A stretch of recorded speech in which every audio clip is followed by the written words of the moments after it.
अगर compression week है गाड़ी के अंदर तो कंप्रेशन कहाँ से होगा? पिस्टन रिंग, पिस्टन सीज हो सकता है, दूसरा वाल लीकेज हो सकते हैं, और तीसरा हमारा क्या है? Head gasket.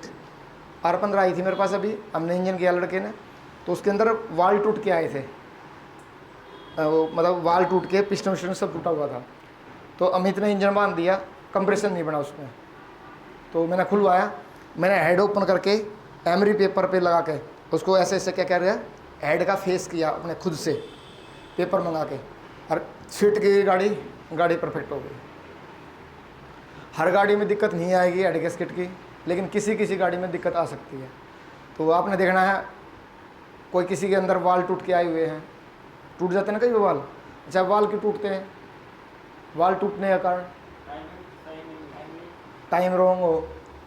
एक खड़ी गाड़ी में एक्सीलेटर करते हैं ज़्यादा, उससे भी टूटने के चांस रहते हैं जी, टाइम ही चालू रहती है। तो आपने देखना है, खड़ी गाड़ी में कभी भी किसी गाड़ी का कुछ चेक करते हो तो ऐसे फुल थ्रोटल खींच के नहीं चेक करना है, ठीक है। तो कंप्रेशन कंप्लीट हो गया अपना। कंप्रेशन हम सीख रहे हैं, पिस्टन के बारे में बताऊंगा प्रॉपर अभी, पिस्टन के रिंग कहाँ कहाँ रखने हैं। तो कंप्रेशन हो गया, और अब दूसरा क्या हो गया कंप्रेशन के अलावा? पेट्रोल तो फ्यूल टैंक के अंदर होना ही चाहिए। तो शुद्ध पेट्रोल होना चाहिए, गुड स्पार्क और गुड कंप्रेशन मैंने आपको बता दिया कितना होना चाहिए कंप्रेशन हमारा, 180 से 220 PSI के आसपास सभी गाड़ी का ऑलमोस्ट। बुलेट को मैंने चेक नहीं किया है, बुलेट का आप देख लोगे। हैं किसका? स्पोर्ट्स बाइक तकरीबन अगर 150 सीसी इंजन है तो इतनी से बीच मिलेगा, सीसी के ऊपर बात है सारी। बाकी बुलेट को आएगी तो उसमें भी चेक करेंगे कितना होता है, वो मैं बता दूंगा आपको, ठीक है। तो ये कंप्रेशन होता है। कंप्रेशन कम मिलता है तो गाड़ी के अंदर प्रॉब्लम है, हेड सिलेंडर खोल कर उसमें चेक करो, वाल लीकेज है या पिस्टन खराब है, वो आपने देखना पड़ेगा, ठीक है। पेट्रोल शुद्ध होना चाहिए पेट्रोल। अब बात करें कार्बोरेटर की, पेट्रोल और एयर को मिक्स करके एक सही अनुपात में, अनुपात कितना होता है? 15:1 याद बोल सकते हैं। अगर कम वो बोलती है 14.7:1, ये क्या है? सही रेशियो है ये रेशियो है। एक क्या हमारा, एक क्या है? पेट्रोल, एक पेट्रोल, और 14.7 क्या है? ये एयर है। तो ये मिक्सिंग अगर इस हिसाब से अगर ब्लास्ट करवाते हैं, मतलब 1 लीटर पेट्रोल को जलाने के लिए अगर हवा हम उसमें 15 लीटर हवा डाल के जलाएंगे तो उसमें ना के बराबर क्या मतलब 0 पोल्यूशन होगा। क्या होगा? 0 पोल्यूशन। और प्रकृति मतलब वो प्रॉपर तरीके से जल जाएगा वो। और प्रॉपर तरीके से कोई भी चीज़ जलती है तो धुआं नहीं आता। धुआं कब आता है? जब इसकी रेशियो ख़राब हो जाए। ये रेशियो जब ख़राब हो जाएगी, यहाँ पे पेट्रोल, अगर ये पेट्रोल है आपका, ठीक है, जैसे कि पेट्रोल हमारा, पेट्रोल मान ले हमारा है 14:7 है, 1:1 है, ये पेट्रोल हमारा, और ये क्या है? एयर है, ठीक है। अगर ये गलती से यहाँ पे 5 हो जाए अनुपात और एयर हो जाए कितनी? 10, तो कौन सा मिक्सचर बनेगा? Rich mixture. रिच का मतलब क्या होता है? पेट्रोल ज़्यादा और एयर कम, ठीक है। तो उसमें हमारा ब्लैक स्मोक आएगा। यहाँ पे क्या आएगा? ब्लैक स्मोक आते ही गाड़ी में क्या क्या प्रॉब्लम्स क्रिएट हो जाएंगी? क्या क्या प्रॉब्लम क्रिएट हो जाएंगे अगर ब्लैक स्मोक आता है? सबसे बड़ी पहले समस्या कस्टमर ही बता देगा आपको, माइलेज की समस्या।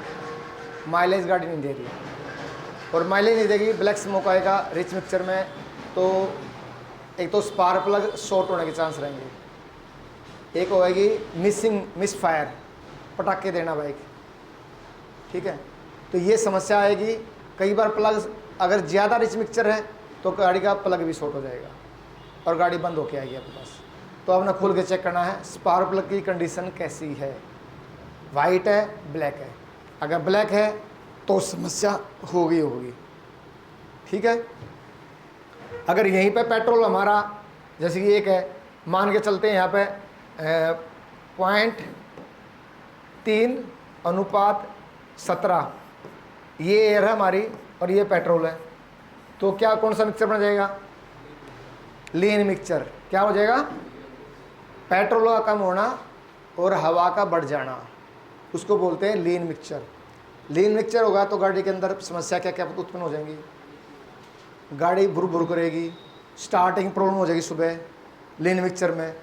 कस्टमर कंप्लेंट करेगा आपका, अगर सुबह सुबह गाड़ी स्टार्ट करे ना 5 मिनट गर्म होने के बाद लेके चलता हूँ, और कार्बोरेटर वाली गाड़ी में भी होती हैं, साइन में देखा हुआ आपने, रेस दोगे भूख भूख रहेगी, स्टार्ट नहीं होगी, तो इस समस्या पैदा हो जाएगी। तो ठंडी और गर्म में हर, जैसे गर्मी में हमने अलग से ट्यूनिंग करनी पड़ती है कार्बोरेटर वाली गाड़ी की, और ठंडी के अकॉर्डिंग हमने अलग से ट्यूनिंग करनी पड़ती है। एयर मिक्सचर स्क्रू जो सेटिंग होती है उसकी बात कर रहा हूँ मैं, ठीक है। तो ये अनुपात हमारा परफेक्ट रहेगा, कौन सा, ये 14.7 अनुपात 1 रेशियो 1। अगर ये अनुपात हमारा प्रॉपर रहेगा तो गाड़ी परफेक्ट चलेगी, परफेक्ट माइलेज, परफेक्ट पिकअप आएगा, और कस्टमर कोई कंप्लेंट आपके पास नहीं करेगा। तो ये रेशियो बनाकर चलनी है। ठंड के टाइम में कस्टमर अगर BS3 और BS पर गाड़ी है तो आपको पास आएगा ही आएगा, क्योंकि ठंडी के टाइम में हमने क्या करना पड़ता है, थोड़ा रिच मिक्स करना पड़ता है उसकी ठंड के कारण। जैसे हमारा मौसम होता है जनवरी और दिसंबर के टाइम में यहाँ पर ठंड होती है, तो उस टाइम पे हमने उसी ठंड के मुताबिक उसकी क्या है ट्यूनिंग करनी पड़ती है कार्बोरेटर की। लेकिन BS6 में क्या ये समस्या दूर हो गई है, अब उसमें ECU लगा दिया है, सेंसर लगा दिए हैं, तो उसमें ऑटोमेटिक वो ECU का काम है, वो सेंसर से डाटा लेगा, इंजन ठंडा है तो ठंडे पेट्रोल स्प्रे बढ़ा देगा, गर्मी है तो कम करेगा। मतलब ये BS6 टेक्नोलॉजी बहुत आसान है BS3 और BS4 से। जब आप लोग समझ जाओगे तो आपको खुद फील होने लग जाएगा कितनी आसान है इन गाड़ियों से। उसमें कोई बुखार आ जाता है गाड़ी को तो माल फंक्शन लाइट दे दी उसमें, मतलब कोई भी फॉल्ट आता है फ्यूल पम्प से, एक्चुएटर से या सेंसर से रिलेटेड, तो ECU क्या कर दिया, जनरेट कर दिया कोड मीटर के अंदर, और साथ में हमारे को क्या दे दिया, OBD टूल दे दिया। तो टूल के माध्यम से हम उसको प्रॉपर डायग्नोस कर सकते हैं, ठीक कर सकते हैं, उसको चेक कर सकते हैं एक्चुअली इसमें फॉल्ट किस चीज़ का आ गया है। लेकिन BS3 और BS4 में क्या हमने खुद से करना पड़ता है, कहाँ फॉल्ट आ रहा है, कहाँ चीज़, वो खुद के माइंड से। चीज़ वही है BS3 और BS4 में। अगर लीन मिक्सचर होगा और रिच मिक्सचर होता है, इनमें भी होता है, किसमें, BS6 में। यहाँ पे क्या है, गाड़ी खुद बताएगी, वहाँ सेंसर एक्चुएटर हैं BS6 में, BS3 और BS4 में क्या सेंसर एक्चुएटर है, वो कार्बोरेटर से कम वो है, ठीक है। तो हमारा ये चीज़ का ध्यान रखना है, ये रेशियो परफेक्ट होनी चाहिए 14:7, ये माइंड में लेकर चलनी है। तो हमारे को यहाँ पेट्रोल क्या है, प्रॉपर तरीके से चलाना है। क्या चलाना है, तो हवा की क्या कितनी जरूरत है उसमें, 14.7, ठीक है। तो ये काम किसका है, ये कार्बोरेटर का है। तो कार्बोरेटर कभी भी ब्लैक स्मोक आता है तो क्या करना है, कार्बोरेटर खोल लो, एयर फिल्टर चेक करो, कार्बोरेटर खोल कर अच्छी तरह क्लीन करो, मिक्सचर स्क्रू का ओरिंग चेक करो, और प्रॉपर ट्यूनिंग करो कार्बोरेटर की, ठीक है।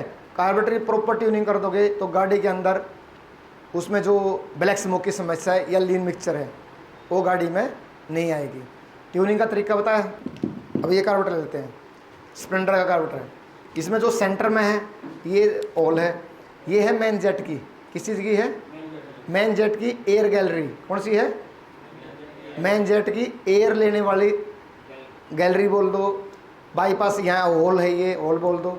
और स्लो जेट के लिए ये साइड में दे रखा है, ये स्लो जेट के लिए है, ठीक है, साइड वाला। अब स्लो जेट के ऊपर कंपनी ने क्या है, यहाँ एयर मिक्सचर सेट कर दिया है, क्या कर दिया, एयर मिक्सचर स्क्रू। तो ब्लैक स्मोक कर रही है तो गाड़ी का कार्बोरेटर खोलना ही खोलना है, खोल कर चेक करोगे तो यहाँ मिट्टी मिलेगी, साफ करो उसी तरीके से। और ये जो होल है, इन होलों को दोनों को अच्छी तरह से क्लीन करना है, और उस टाइम में मेन जेट और स्लो जेट भी खोलना है जिस टाइम ब्लैक स्मोक कर रही है गाड़ी। तो और खोलते हुए मैंने कल भी बताया था, वो बुश का ध्यान रखना है जो मेन जीट के नीचे होता है। कई बार हवा मारोगे गया, और गया तो कार्बोरेटर कई बार डालना ही पड़ सकता नया। तो इन गैलरी को अच्छी तरह साफ करोगे, एयर मिक्सचर स्क्रू का क्या करोगे, ओरिंग चेंज करोगे, क्लीन कर गाड़ी की ट्यूनिंग करेंगे। कैसे, सबसे पहले तो गाड़ी एयर मिक्सचर स्क्रू को टाइट करके 1.5 चूड़ी मिक्सचर कर लो। कितना कर लो, 1.5 चूड़ी। इसके RPM बढ़ा देंगे यहाँ से, कितना, 2.5 से 2,500 3,000 के आसपास RPM बढ़ा दो, और फिर इसको टाइट करना आपने। इसको टाइट करते जाओगे, टाइट करते हुए तो गाड़ी धीरे धीरे जैसे टाइट करोगे तो गाड़ी बंद, RPM क्या है, कति बिल्कुल कम होते जाएंगे, और फिर धीरे धीरे कम हो रहे हैं। पहले जिसे आपने टाइट किया तो ये RPM क्या है, डाउन हो गए, और जब खोलना स्टार्ट करोगे आरपीएम सॉरी एयर मिक्सचर शुरू, तो आरपीएम क्या है, बढ़ने स्टार्ट होंगे बढ़ने स्टार्ट होंगे बढ़ने स्टार्ट होंगे। और जहाँ पे भी आरपीएम गिरना स्टार्ट हो, नीचे आए आरपीएम, उसी पॉइंट को पकड़ लेना है। और ये एयर गैलरी साफ होनी चाहिए, क्लीनिंग होनी चाहिए। तो गाड़ी की जो रेशियो कितनी कौन सी सेट होगी, 14:, ये रेशियो सेट होती है हमारी। ये क्या है हमारा पेट्रोल और ये क्या है एयर। ये हमारी रेशियो सेट होगी तो हमारी गाड़ी परफेक्ट माइलेज पिकअप सब कुछ परफेक्ट मिलेगा।